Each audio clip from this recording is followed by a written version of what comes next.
T20 world কাপের জন্য Indian team আজকে সিলেক্টেড। আর টিমটা দেখে যা মনে হলো, আর অজিত আগারকারের ইন্টারভিউটা দেখে যা মনে হলো, প্রেস কনফারেন্সটা দেখে, তাতে জয় শাহ মনে হয় গৌতম গম্ভীর আর অজিত আগারকারের ভালো ক্লাস নিয়েছে ভাই, ভালো ক্লাস নিয়েছে। না হলে আমি শুভমান গিলের বাইরে যাওয়াটা একদম এক্সপেক্ট করিনি। Decision wise perfect decision. কোথাও গিয়ে হয়তো ইন্ডিয়া T20 ওয়ার্ল্ড কাপের আগে যে সব থেকে বোল্ড ডিসিশনটা নেওয়ার ছিল, সেই ডিসিশনটা ইন্ডিয়া নিয়েছে এখানে, সিলেকশন কমিটি যেটা নিয়েছে। কারণ দেখুন, I am not against Shubman Gill. Shubman Gill he is a brilliant player.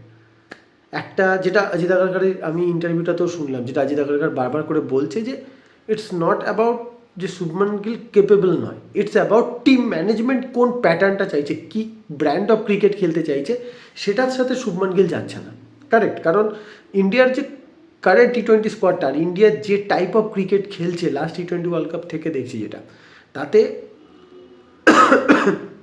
India যেটা আমি ফিল করেছি দেখে, যে তাদের কোথাও না কোথাও গিয়ে ফার্স্ট পাওয়ার প্লেটাতে ইন্ডিয়া, মানে 6 ওভারের যে পাওয়ার প্লেটা, ম্যান্ডেটরি পাওয়ার প্লে, সেখানে ইন্ডিয়া চাইছে অপোনেন্টকে গেম থেকে প্রায় বাইরে করে দিতে। এই ব্র্যান্ডের একটা ক্রিকেট চাইছে। সেই কারণে শুভমান গিল হয়তো যে একটা অ্যাঙ্কারের রোল, যেটা শুভমান গিল কে নিয়ে যেতে হবে বা করতে হবে, যেটা এক্সপেক্ট করা যাচ্ছিল, সেটা এই টিম ম্যানেজমেন্ট হয়তো চাইছে না। তারা চাইছে যেহেতু ঘরের মাঠে খেলা, আপনার কন্ডিশনটা হচ্ছে সাবকন্টিনেন্টের, প্রথম কথা শ্রীলঙ্কা আর ইন্ডিয়া, তো ইন্ডিয়াতেই বেশিরভাগ ম্যাচ খেলবে, একমাত্র পাকিস্তানের ম্যাচটা গিয়ে হয়তো শ্রীলঙ্কাতে খেলবে।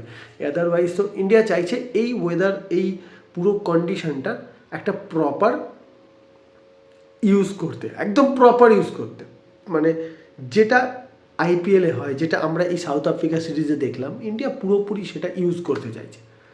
সেই ব্র্যান্ড অফ ক্রিকেটের সাথে হয়তো শুভমান গিল যাচ্ছে না। কারেক্ট, আমি এটার সাথে অ্যাগ্রি করি। শুভমান গিল স্টিল ডিসিশনটা অনেক টাফ ছিল, কারণ he is test captain, one day captain.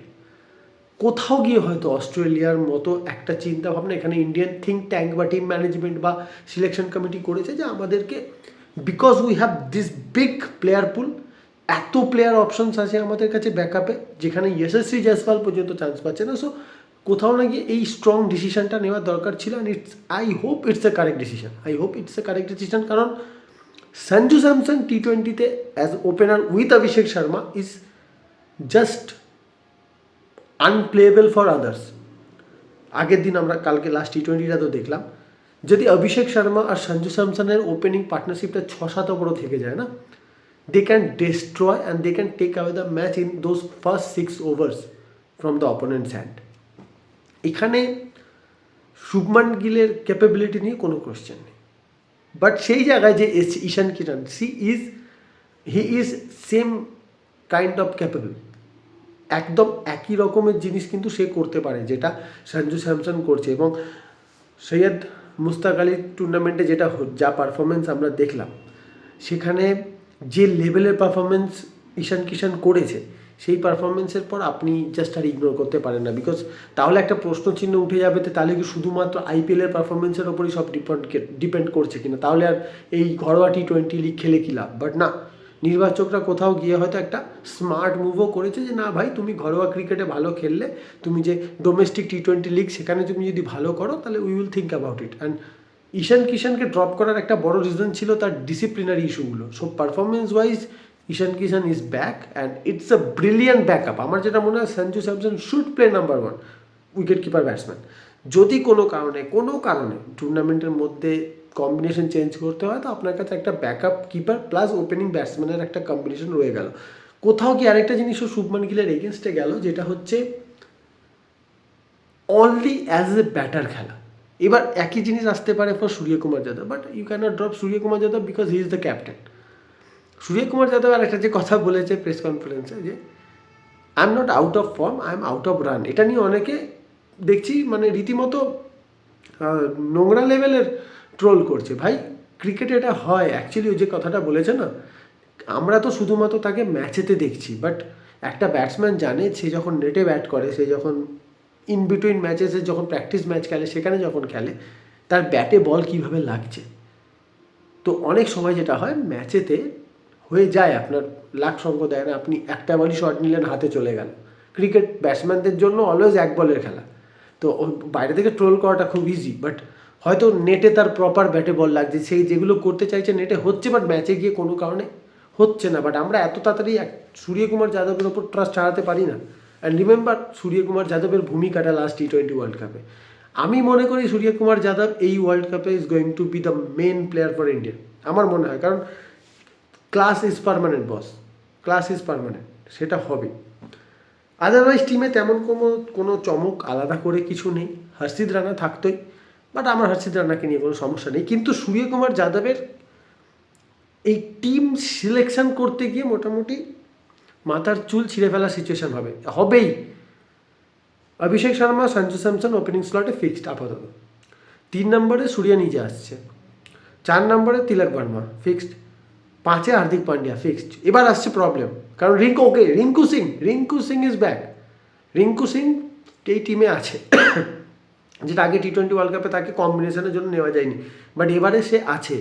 আর এখানেই হবে অ্যাকচুয়াল হেডেকটা। যদি আপনার কাছে তিলক ভার্মা 4-এ আসছে, 5-এ যদি হার্দিক পান্ডিয়া আসছে, এখানে আমরা থেকে গেলাম। এবার আপনি বোলারের দিক থেকে ভাবুন, হরদীপ সিং আর বুমরা অটোমেটিক চয়েস।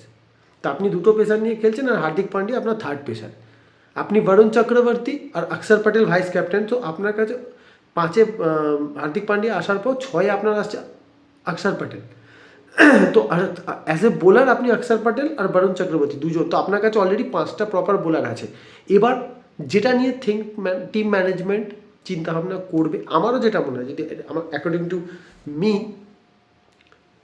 শিবম দুবে না রিঙ্কু সিং।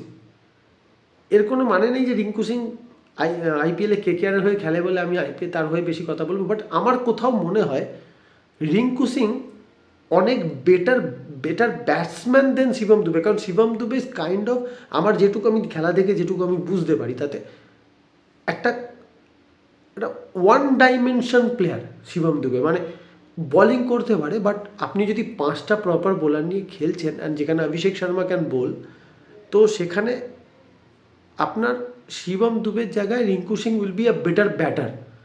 কারণ সে উইকেটের 4 দিকে শট খেলতে পারে, যেটা শিবম দুবেতে আমি তেমন একটা দেখিনি। কারণ শিবম দুবে আপনি দেখবেন একটা লেগ সাইড স্পিনকে ভালো খেলে, বাট পেসারদের ক্ষেত্রে লেগ সাইডে খেলার একটা টেন্ডেন্সি, তো সেটা কখনো কখনো বেটার অপোনেন্টের সামনে গিয়ে কিন্তু ধরা পড়ে যাওয়ার চান্স থাকে। এটা আমরা দেখেছি, ধরা পড়েছেও, এমন নয় যে ধরা পড়ে না, বা একটু স্লো ট্র্যাকেতে শিবম দুবের জন্য প্রবলেম হয়। তো এই সিলেকশনটা কিন্তু খুব ইম্পর্ট্যান্ট হবে। আরেকটা সিলেকশন যেটা নিয়ে সূর্যকুমার যাদবের খুব একটা চিন্তা হতে পারে, সেটা হচ্ছে বরুণ চক্রবর্তী, অক্ষর প্যাটেল আপনার কাছে অটোমেটিক দুটো চয়েস। কারণ অক্ষর প্যাটেল খেলবেই, bowling allrounder, batting allrounder, fielder হয়ে গেল, ভাইস ক্যাপ্টেন।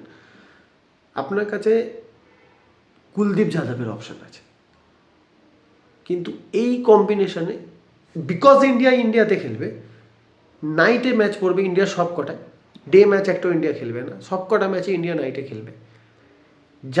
ফেব্রুয়ারি মার্চ এই টাইমে ওয়ার্ল্ড কাপ হবে। দেয়ার উইল বি কন্ডিশনস যেখানে আপনি যদি পরে বল করেন, তাহলে আপনার কিন্তু এই ডিউ ফ্যাক্টরটা কাজে আসবে। সেখানে কুলদীপ কতটা কাজ করবে, এই অনেকগুলো বিষয়ের উপর। কারণ ইন্টারন্যাশনাল ক্রিকেটে কোনো ইম্প্যাক্ট প্লেয়ার রুল হয় না, তো এখানে কুলদীপ যাদবকে বেঞ্চে বসিয়ে রাখাটা এটা কতটা রিস্কি। আবার আপনি কি করে বরুণ চক্রবর্তীকে বাদ দেবেন? কারণ so it's a positive headache, একটা পজিটিভ সিচুয়েশান যেখানে আপনার কাছে বেটার অপশান আছে, কিন্তু ক্যাপ্টেনের জন্য খুব ডিফিকাল্ট হয়ে যায়। বিকজ আপনি কুলদীপের যদি পারফরমেন্স দেখেন T20-তে, he is a brilliant bowler. যদি আপনি একটা ব্যাটসম্যান কম খেলাতে চান, শিবম দুবেকে বাদ দিয়ে আপনি এক্সট্রা একটা স্পিনার আনতে চান, সেক্ষেত্রে আপনার কাছে অলরেডি অক্ষর, কুলদীপ, আপনার কাছে বরুণ চক্রবর্তী, আপনার হাতে ব্যাকআপে ওয়াশিংটন সুন্দর আছে, who can bat also. So this team looks good on paper, really looks good on paper. শুধু পেপারে বলবো না, এই টিমটা সত্যিই ভালো। শুধু একটা জায়গাতে আমার স্টিল মনে হচ্ছে, এই 5th বোলার যদি মার খেয়ে যায়, 6th বোলারটা কে হবে? এই কম্বিনেশনটার যে একটা মানে রহস্যটা, এইটা যদি কোনো রকমভাবে ম্যানেজ করে নিতে পারে team management, then this team is very good, excellent work done by our selection committee. এই একটা প্লেয়ারকে ড্রপ, আমি আবারও বলছি I am not against Shubman Gill, but এই শুভমান গিলকে ড্রপ করে ইন্ডিয়ান এই টিমটা ব্যালেন্স হয়ে গেছে। This is the perfect balance. শুধু কম্বিনেশনটা কী হবে দেখার, কোন মাঠে খেলছে, কী সিচুয়েশন, কী অপোনেন্ট, তার উপর কম্বিনেশন হবে। So I hope for the best, I hope for the best, কারণ this team looks really good guys. So এটুকুই, আর পরের ভিডিওতে দেখা হচ্ছে আবার, ততক্ষণের জন্য বাই গাইস, সবাই খুব ভালো থাকবেন। অ্যান্ড আই হোপ কি ইন্ডিয়া এই টিমটা নিয়ে খুব ভালো, আমাদের কাছে খুব ভালো বলতে India should win the world cup again. Let's see কী হয়। ততক্ষণের জন্য বাই গাইস, পরের ভিডিওতে দেখা হচ্ছে খুব তাড়াতাড়ি। Take care.